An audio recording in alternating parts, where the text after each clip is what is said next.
Is the world empty or full? In Buddhism, there is the idea of śūnyatā, or emptiness. But in Hinduism, there is the idea of purnam, fullness, completeness, wholeness. They sound like complete opposites, don't they? So which is it? Is reality empty, or is it full? The Buddhist idea of emptiness doesn't mean that nothing exists. It means that nothing exists independently.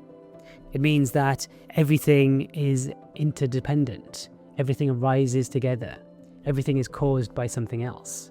And there is no solid, separate essence that you can point to and say, this is what that is. So from this perspective, everything is empty of separate existence. But then in the Upanishads, there is a famous saying. It says, this is full, that is full, from fullness, fullness comes. Take fullness away from fullness, and fullness remains. So this sounds very strange, but it also sounds very clearly like the world is full and complete and lacks nothing. So we have these two views, the Buddhist view of emptiness and the Upanishadic view of fullness. They sound like complete opposites. So, is one of them true? Let's think about a maths analogy. We have 0 and infinity. Both are very strange numbers. If you divide 1 by bigger and bigger numbers, you get closer and closer to 0. If you divide 1 by smaller and smaller numbers, you get closer and closer to infinity. So this sounds very clearly like infinity and 0 are complete opposites. But 0 and infinity actually behave very similarly. In both states, the individual 1 disappears.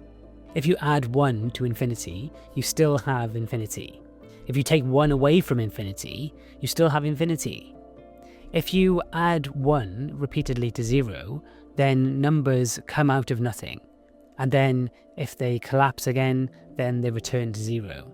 So both 0 and infinity are like states in which the individual 1 loses its meaning. The 1 disappears into 0, and the 1 also disappears into infinity. So maybe when Buddhists talk about emptiness, they are talking about something similar to 0, where there is no separate self, no separate things, and no independent existence.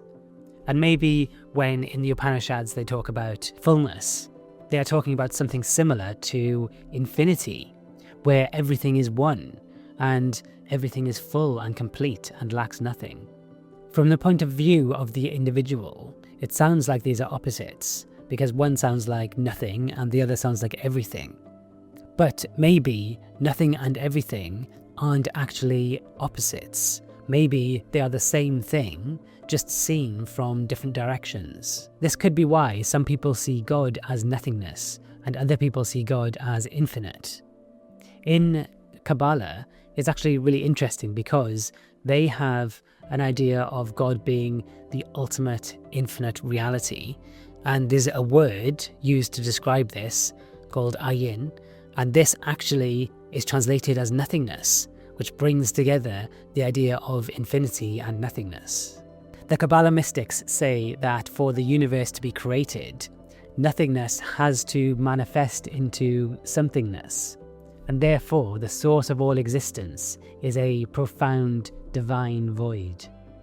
God is nothing and God is everything sound like opposites, but think about it like this. If something has no boundary, no edge, no beginning and no end, is that nothing, or is it infinity? So if something has no form, then it can appear as many forms. And then in that sense, everything comes out of the infinity, and also everything comes out of nothing. And then infinity and nothing start to look like the same thing. Maybe when you try to describe it, it sounds like emptiness. And maybe when you experience it, it feels like fullness. In a previous video, I talked about the difference between self and no self. And maybe that's a similar thing too. I talked about how when you try to describe the ineffable, then contradictions will always appear. And maybe that's happening here. And maybe they align with each other. Emptiness and no self, fullness and the ultimate self. If you haven't watched that video on self and no self, then you can watch it here.